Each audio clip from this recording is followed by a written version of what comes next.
What's good, man? This is Mike with Beats and Vinyl, back with another vinyl haul for the month of June. And I know we're in July, but I always like to review what I've done the previous month. So, got a chance to do a little traveling with the Myrtle Beach, went to also stopped in Greenville, South Carolina. So, got those things in the stash. So, we'll talk about that. Can't believe that we're already halfway through the month of July. It's just flying by. So hope everyone's having a pretty good summer so far. So let's get to it. So I got a lot of records. I got more than this, but I'm not gonna try to review them all. It'll just be a little too much. So let's go on and see what we got. So as I said, I went to Greenville, South Carolina first. Had to stop there on my way to Clemson, South Carolina with my daughter. And I found a place called Pharmacy Records. Now, I lived in Greenville for 10 years. So some of these records that I got behind me, I actually got at this spot called Manifest, was actually in the same shopping complex as Pharmacy Records. But we went to Pharmacy, and it's a small shop. It's not super big. It didn't have a lot of jazz and soul selection, but it had enough. But shout out to Will. He was working there. He assisted me while I was there, and it was just a cool shop. It's not, probably had more rock and more prog rock there than anything else. But again, I was glad I went and was able to go in there and pick up a couple things. So first thing I found was the great James Brown, called Show Is Funky Down Here. And I think James was kind of going through like a psychedelic funk kind of thing. You might have been listening to Sly Stone, and I think this is late 60s, maybe 1970. Now some of these songs on here I really don't know much about. The one song that I do know is a song called Can Mind. For all my Tribe Called Quest fans, you probably will recognize that guitar at the very beginning of Lyrics to Go. It's like that. That came from this. So shout out to the Godfather, the great James Brown. The next record, 29. This is actually the second record from this group, headed up by the great jazz drummer Lenny White, the brother there with the big hat. Last month I brought the previous record that they have released, so this is kind of closing out the discography. Just wanted to grab it for $8. It's produced by Lenny and Larry Dunn from Earth, Wind and Fire. So I haven't really heard this before, so I'm kind of curious to see what it's going to be on it. So $8. So that's what I found at Pharmacy Records. So my next stop was actually in Myrtle Beach. It's a place called Kilgore Tracks. Now, Kilgore is literally next to the strip at Myrtle Beach. And this place was best. Record store, spots where they got records, they got CDs, they got cassettes, they got they got Blu-ray DVDs, they got regular DVDs, they got musical instruments. Everything that you can think of is in that spot. They had incense, and I meant to buy some and I forgot. But all of the stuff that I love in a record shop. There's something about going into a record shop and the smell. You smell the incense and all that stuff. That's that place. But literally right on the beach. And had a good time walking through there. I have myself, my two daughters. We were kind of walking through there, spent maybe about 45 minutes or so, just kind of digging through things. So I was able to get a couple things from there. So first thing I got was the great Joe Sample, the late great Joe Sample. Now Joe was the front man for the jazz group, the Jazz Crusaders. Awesome pianist, incredible pianist. But also, he was a very well-known studio musician. A lot of those records with the Jackson 5, he played on it. Marvin Gaye, a lot of Marvin Gaye albums. I think Let's Get It On, he's playing the piano on that. I Want You, he's playing the piano on that. So very well known. Another song, I just mentioned Lyrics to Go. That piano sound, that was him. There was a song that he did with Minnie Riperton called Inside My Love. He played that. So Joe was very well respected, very well loved in the jazz community, but this was his first record as a solo artist. This came out way back in 1979. So I've had this on CD, but I never had it on vinyl. So I picked it up for a good $5. Wow. Next group. Oh man, MFSB, otherwise known as Mother, Father, Sister, Brother. These two gentlemen back here, this is Leon Gamble and Kenny Huff. These brothers wrote a lot of those hits for the OJs, Harold Melvin and the Blue Notes, Teddy Pendergrass, the OJs. They had a musical band, or their orchestra was called MFSB, Mother, Father, Sister, Brother. And from time to time, they would just let the band have their own records. And they would write in for those bands as well, for those particular setups. But this might have been their 6th or 7th album. I think the song that I liked on here was Dance With Me. But I remember my dad having this album, and I was kind of cool, kind of excited to find it. So another $5 find. So MFSB. Okay, this next one. Kevin Eubanks. Now, Kevin Eubanks is probably more infamously known for playing the guitar for The Tonight Show with Jay Leno. But before that, he was a serious jazz guitarist. And this was one of his early albums. And it's kind of a fusion-based album. It kind of, it is really stripped down, but he's really playing really strong on this. So I've had it before, but it was kind of cool to get it back. So I got this one for, I believe, $3. So good find for $3, man. The Jones Girls. I think this is just self-titled, Jones Girls. But again, coming from that Philly international family, Leon, the Gamble and Huff family, backed up by MFSB. Probably the most notable song on here is Who Can I Run To? I think the group Escape did that back in the mid-90s, and then You're Gonna Make Me Love Somebody Else. So it was kind of right on the cusp of that late 70s, early 80s, that disco kind of sound. They were working on that. So the Jones Girls were definitely it for groups from back at that time. And the last thing I found there was actually in the kind of the $2 bin, and this was the Supremes, Reflections. And I'm a big fan of Motown. I love the documentary, the Standing in the Shadows of Motown. Love that, talking about the Funk Brothers. I coincidentally met Jack Ashford, who played on a lot of these old Motown songs, and I think he's well into his 80s now. But I'm in Greenville, and I just happened to be in the mall, and I saw him, and I was hesitant to say something to him, but I just went on and just spoke to him, and I actually had a conversation with him for a couple of minutes. Just a really good guy, just a good dude, man. Legendary artist in his own right. So just a fan of just all of the Motown stuff. So Diana Ross and the Supremes, just kind of in their element. So found that for $2. And that was it as far as shopping out of town. Just, Pharmacy Records was cool. Found a couple good things, but really enjoyed Kilgore, Trouts. And kind of on a side note, on our way to Myrtle Beach, I went by the infamous Buc-ee's.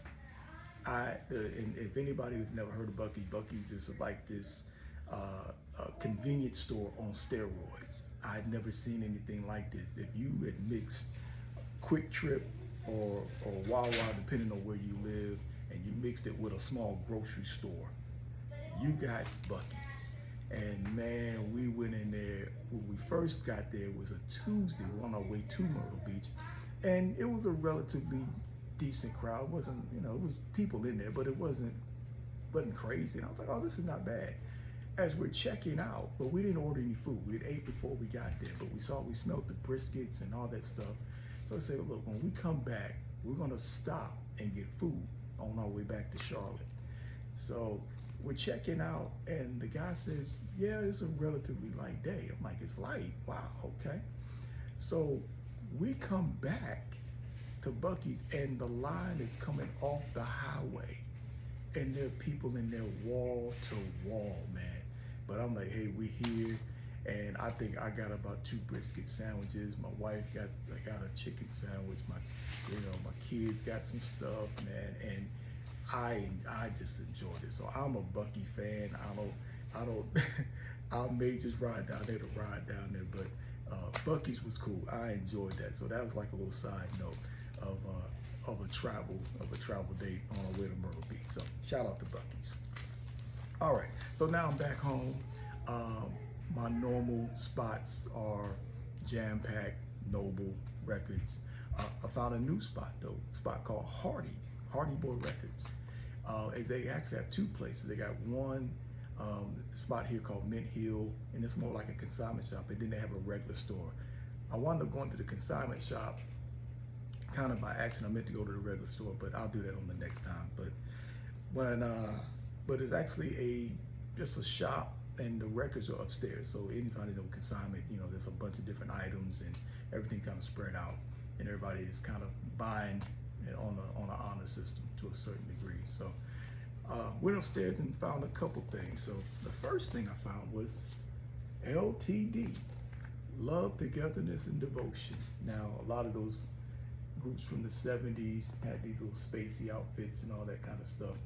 But I don't know if you can see very well, but the brother kind of in the front is a young Jeffrey Osborne. And Jeffrey Osborne wound up being the lead singer for LTD, kind of on a whim. He was actually there to be a drummer, and he had to fill in for somebody. I think they were running late, and he wound up singing on a song, and they said, you're the guy that we're going to use from now on. So Jeffrey became the lead singer for LTD, and of course Jeffrey's solo career has just been off the chain. He's still singing and touring to this day, man. So this song has Back in Love Again. I think that's kind of the anthem for LTD and that whole disco scene. So cool to find this for $2. Oh man, Martha Reed and the Vandellas, found this again, another Motown thing. Never heard this, so I'm looking forward to checking this out. So $2. Oh man, Hall & Oates. Now, you know, I was born in the 70s, raised in the 80s, so a lot of these songs, you know, I can just think back to childhood. So I think Maneater is on this one. So looking forward to digging into this one. So definitely had to get some Hall & Oates, man. Back to my jazz stuff, Dave Grusin, great jazz pianist. All my sample heads, some of that stuff from Pete Rock, he grabbed off of this album here. So I've never heard this in totality. I've heard bits and pieces, but I was glad to pick this up. So $4. Oh wow, now the Heat Brothers. I got turned on to the Heat Brothers actually from a sample from Tribe Called, well, really it was Q-Tip sampling something from them for Nas called One Love, and it was something called The Smiling Billy Suite. And I just love that song, and I never could find the record. I could always hear the song, but never found the record. So the song is not on here, but this is just them live. So I said, man, I can't go wrong if it's $2, because these guys can really play. So happy to find this. Oh man, one of my favorite soul groups of all time, the Dramatics. Detroit guys, a lot of great hits. This was probably one of the lesser known records, but the title, Do What You Want to Do, that was a real cool song that I love, and actually written by Hall & Oates, ironically. So got that for $2. I think another one that I was happy to find and just kind of caught me off guard was Flora Purim, and she's done a lot of jazzy stuff, kind of in that '70s fusion area. You got that George Duke and Chick Corea. She did a lot of work with them. She has a very, very soft and angelic kind of voice. But I actually just heard about this record from Ali Shaheed Muhammad from Tribe Called Quest. He just talked about this record. So as I'm digging and I find it, I'm like, oh, I got to grab this. So this is pretty cool to find. So can't wait to play this one. So that's what I found at Hardy Boys Records. So my next spot, Noble Records out here in Matthews. Now this record here has been eluding me for many years, and it's the great Ahmad Jamal, The Awakening. This album is, Ahmad was an incredible jazz pianist. Played a lot of acoustic piano. He did do some electric stuff later, but this album came out in, I want to say 1970 or 1971. But this record became a cornerstone for many hip hop production that were in the mid 90s. A lot of that boom bap production from Pete Rock, DJ Premier, what's my guy's name out of Chicago, No ID. A lot of these guys were using Ahmad Jamal, and of course the late great Jay Dilla. They used this. So this album's like something I've been looking for a while. It's not the original. It's a new pressing. I think it's, I don't know what year, probably not too long ago, but I don't care as long as I got it. I can't see spending $180 for this if I had to. So, but I'm happy to find this Ahmad Jamal. Oh yeah, Heat Wave. I am a military brat, but I lived outside of Dayton, Ohio for many years, a little town called Yellow Springs. So all of these funk groups were coming out of Ohio, from Slave to Lakeside, Ohio players, and the great Wilder brothers, Johnny Wilder and Keith Wilder from Dayton, Ohio. I think this album was right after Johnny was involved in a real bad car accident and was paralyzed. So he didn't sing as much on this record. I still don't know how this picture was taken, but he didn't sing as much on this record. I don't know, maybe just the physical constraints of being paralyzed and trying to sing. But this was actually probably their last record as a total group that they did. So it was a good find. Back to them Heath Brothers. I think it's another record. I did play a couple of tracks on it, and I love it. Some good stuff on here. It's just some good jazz. Good jazz. I think it came out like '79. So happy to find this. Let's see. Average White Band. I've had this record. This is just a rebuy for me. Soul Searching. But this has got, a lot of probably my favorite song in this is A Love of Your Own, or Love of My Own. This is great stuff, man. Average White Band. Atlantic Star. Wow. And rest in peace to the great Wayne Lewis, great vocalist for the group. This is one of their early albums, When Love Calls. That's probably one of the biggest songs from this one. But Atlantic Star, man, just great group. This group, I don't know who this is. I just saw it. It was like 50 Cent. I said, let me just grab it. So I played a little bit of it. It's kind of folksy, but this is Starland, the Starland Vocal Band. I have no idea who these folks are, but it just looked intriguing, so I picked it up. All right, so that's what I got from Noble. The last bit of records was from Jam Pack. Shout out to my man, Mr. Walt. The Isleys. Now, for my hip hop heads, this is the break beats on this was crazy. The song Get Into Something was something that the B-boys used to get on and dance to in the early 70s. Now this record it looks kind of worn, but it sounds great. It's in good condition. I'm like probably a little bit of water damage, but that's okay.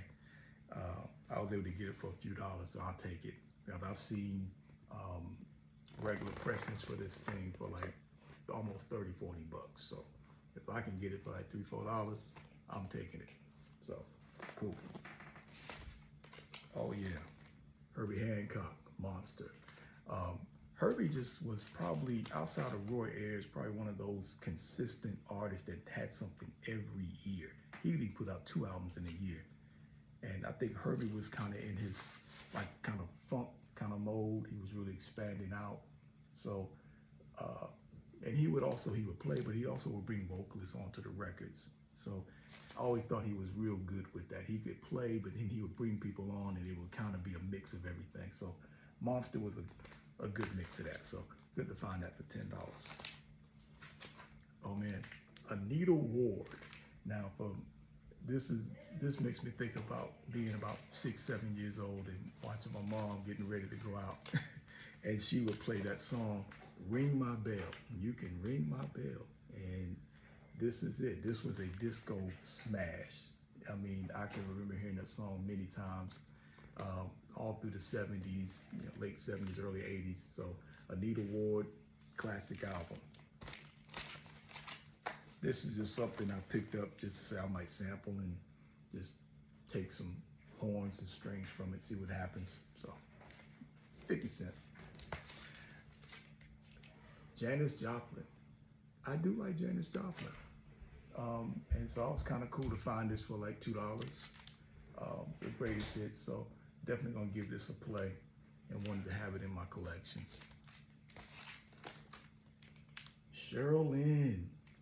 Now, Cheryl Lynn is probably back popping because of a very talented MC named Kendrick Lamar. Kendrick Lamar has a song out using If This World Were Mine. So when you hear the song, the original came from this record here. Her and the late great Luther Vandross. So glad to pick this up. Good old Marvin. Heard it through the grapevine.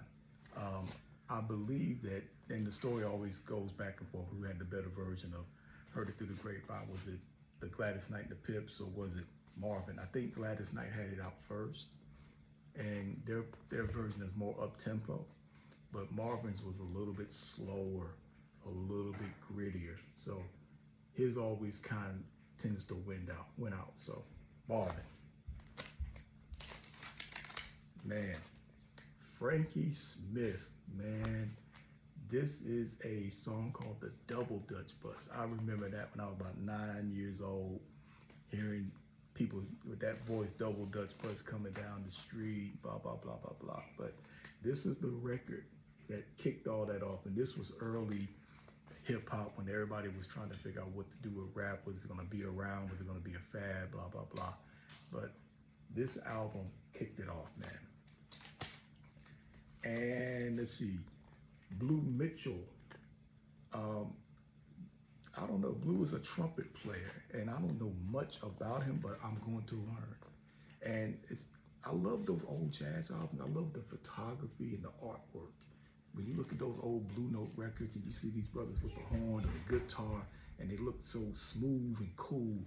I don't know I would love to study who was doing a lot of that art direction back then, but wanted to scoop this up and got it for a couple dollars. And let's see, lastly, again, we talk about those Blue Note covers. This is the great Jimmy Smith on the organ. This looks like a very early record of his. And when I look at the record itself, like this may be an original pressing. I don't know if it's gonna be something that's expensive or not. I really don't get tripped out about that, but I just wanted to get it, man, because I like Jimmy Smith. I love some of his stuff. Definitely the stuff that he was doing with Blue Note in the mid '60s. So I think this came out in maybe 55 or 56. So pretty cool to find that, man. So, and with that is everything that I had for the month of June. So if you're new to the channel, please like, please subscribe. I appreciate you. Thank you for hanging out with me. And I'm going to do more beats and put more stuff on my YouTube channel. If you're watching this on Instagram, I'm going to put the link in my description, so you can follow me on YouTube. And until next time, holler at you later. Peace.